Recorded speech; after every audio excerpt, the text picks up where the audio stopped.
અહીંયા ગામમાં ઘરોના કામ કરી, વાસીદો કરી, ઝાડુ પોચા કરી અને જે પૈસા આવે તે એ વિશેષમાં બાબા સાહેબને મોકલતા. મારા વાલાઓ શું વાત કરું. બાબા સાહેબ ત્યાં ડબલ રોટી બ્રેડ ખાઈને પણ પોતાનું જીવન જીવતા હતા અને અભ્યાસ તો કરતા જ હતા. એ શિક્ષણને બહુ મહત્વ આપતા.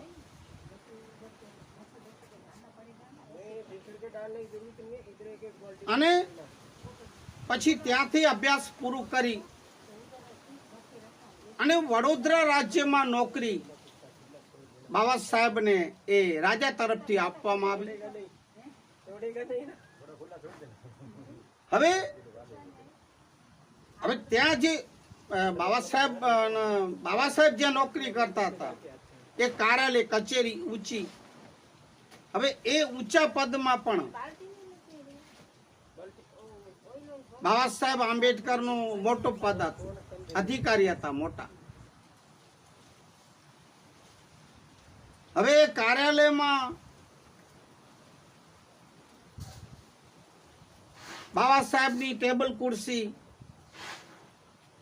આમ આપણે ઓફિસ હોય એટલે આમ દરવાજે સામેથી ઓલા છેડા ઉપર હોય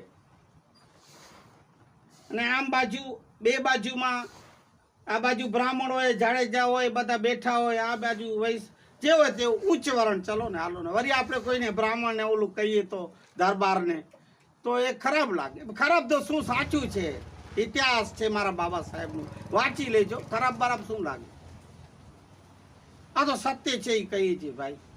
બધા બેઠા હોય આમ. બાબા સાહેબ એ લોકોથી ઉપરી હતા.